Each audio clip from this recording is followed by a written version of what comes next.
자, 지금부터 2차 시분 나갑니다. 집합 사이의 포함 관계. 자, 교과서는 18과 21쪽을 참조하셔서 수업 중에 풀이하게 되겠고요. 자, 요 단원의 기본 내용은 지금 여기 보면 스님이 세 가지죠. 여기서도. 자, 이 세 가지 개념 설명하겠습니다. 수학 노트에다가 잘 정리해서 수업 중에 차질 없이 수업이 진행이 될 수 있도록 의 포함 관계. 지난 시간에 우리가 집합이 뭔지를 배웠어요. 그렇죠? 그 집합의 의미와 그걸 기호 표현하는 정도까지 배웠다면 이제 조금 구체적으로 한번 또 나가 봅시다. 자, 부분 집합. 자, 부분 집합이란 집합에서의 부분 집합의 용어를 좀 정의하고 갑시다. 부분 집합. 집합의 부분이 되는 집합들이죠. 자, 그 정의가 무엇일까요? 정의는 외우셔야 됩니다. 두 집합 A, B에 대하여 네모. 이때 A와 B를 A를 B의 부분 집합이라고 한다. A와 B의 관계가 어떤 관계일 때? 즉, A가 A 원소가 B에 집합 B에 뭐 할 때? 포함될 때, 그쵸? 집합 A의 원소가 모두가 빠졌네. 모두 B에 포함될 때, 우리는 이때를 A를 B의 부분 집합이라고 하죠. 기호 표현은 어떻게 하더라? A라는 집합이 B라는 집합의 부분 집합이야. 자, 바로 이지창. 이미 중학교 때 한 거겠죠? 부분 집합이 아니라는 기호는 우리 원소 포함 기호가 3지창이라면 이때는 2지창이 되고 그때와 마찬가지로 포함되지 않는 건 이렇게 작대기로 표현하면 되겠죠. 자, 그런데 이런 부분 집합이 성질을 가집니다. 어떤 성질이냐면 부분 집합이 어떤 것들이 부분 집합으로 나오느냐를 한번 생각해 보세요. 예를 한번 들어볼게요. 자, 예를 어떤 집합을 들어볼까? 예를 들어 1, 2, 3이라는 집합이 있어. 자, 얘가 가지는 부분 집합은 모두 몇 개입니까? 자, 얘의 개수가 이제 뒷부분에 다시 한번 설명할 건데 얘는 부분 집합의 개수가 모두 8개지요.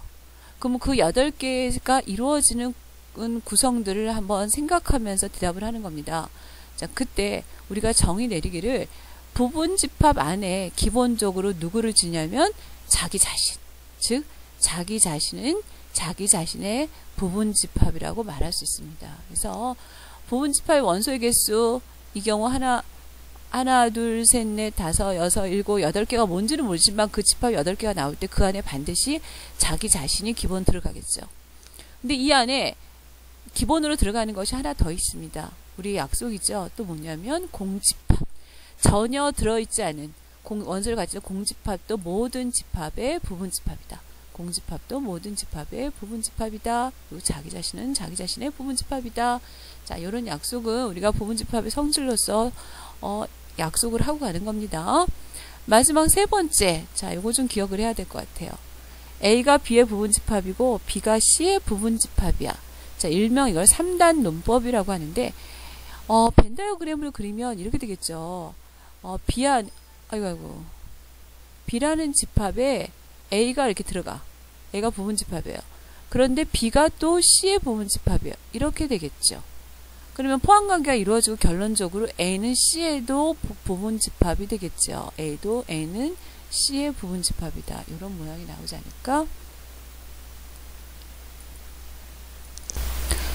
자, 두 번째 개념 설명하겠습니다. 서로 같은 집합이라는 타이틀 달았습니다. 자, 같이 한번 해보죠. 색깔을 좀 바꿔서 하자. 서로 같은 집합. 두 집합이 서로 같다는 게 무슨 뜻일까? 그건 즉, 두 집합 AB의 모든 원소가 완전히 다 똑같을 때 A와 B는 서로 같다. 바라보죠. A와 B는 서로 같다라고 표시하고요. 조금 더 어려운 말로는 상등이라는 표현도 쓰죠. 상등. 두 집합이 서로 상등이다. 그러니까 똑같은 집합을 얘기하는 겁니다. 벤 다이어그램으로 이제 표현되면 뭐 완전히 다 똑같은 거겠죠. A와 B가 서로 같은 집합일 때 우리는 이거를 기호로는 어떻게 쓸까요? 같다라는 표시니까 이때도 똑같이 A, B 넣으면 되겠죠.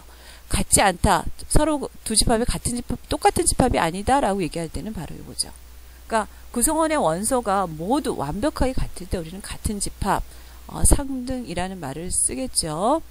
자, 두 번째, 서로 같은 집합의 포함 관계라고 했습니다. 자, 요거는 무슨 뜻일까요? 그러니까 서로 같은 집합도 포함의 관계를 가지는데 지금 무슨 말이냐면 A와 B가 서로 같은 집합의 상등이야.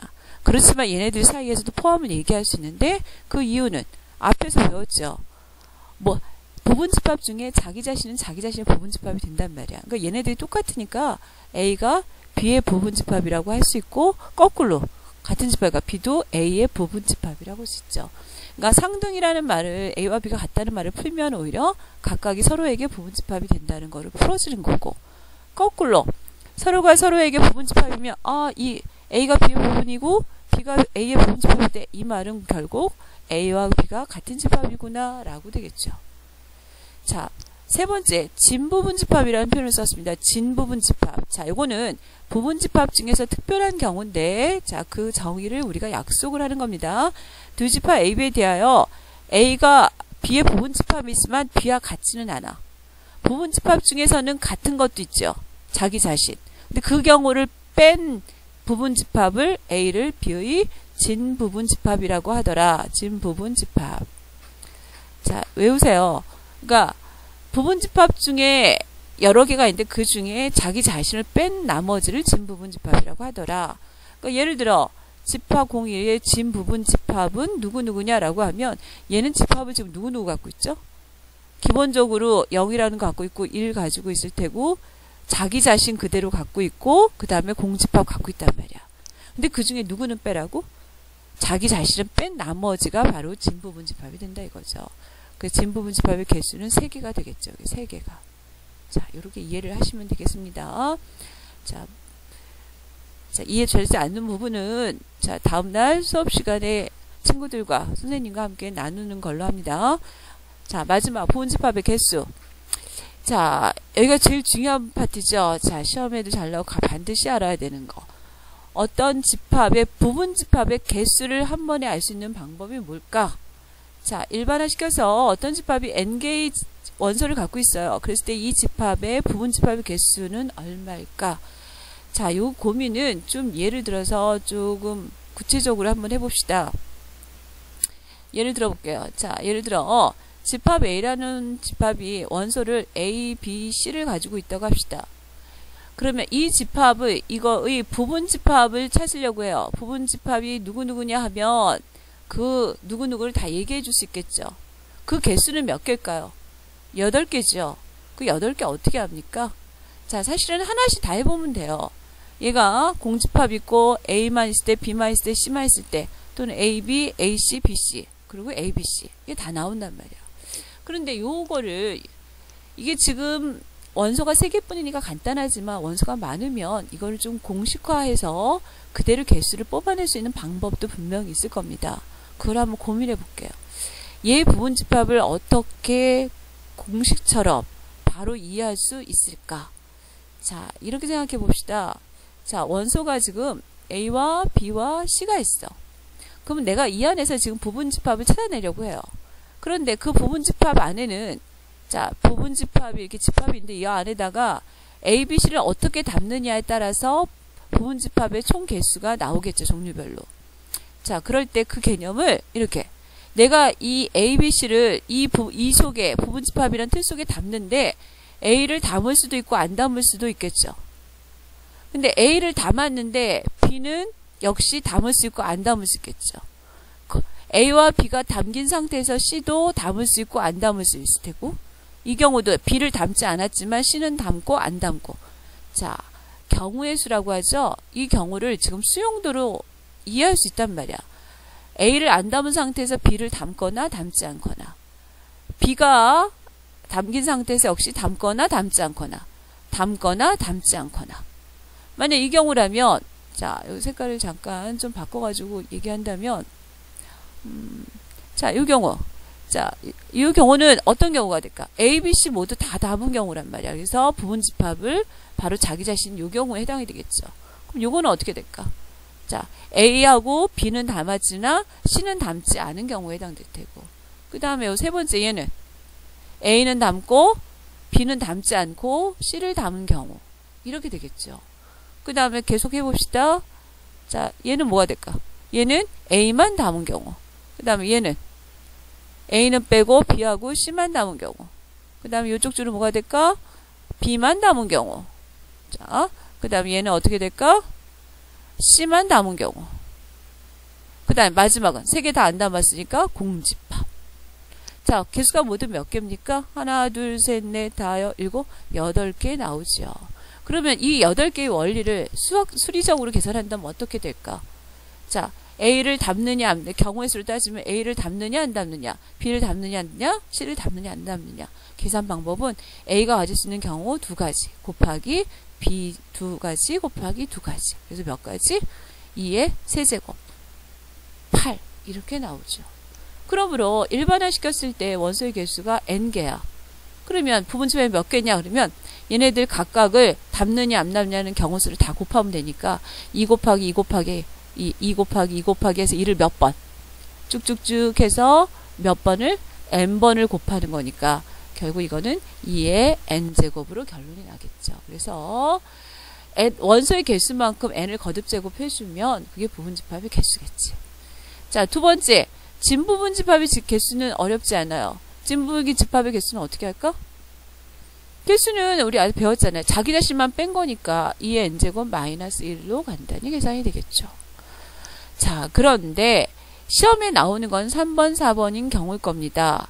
자, 이렇게 질문이 이제 바뀌었어요. 이런 경우는 어떻게 풀 수 있을까? 만약에 지금 이 예제 문제에서 이 예제 문제를 이렇게 바꿔볼까요? 지금 이 집합인데 ABC를 가지는 원소 A 부분 집합 중에서 특정한 원소 A를 반드시 포함하는 부분 집합이 몇 개냐?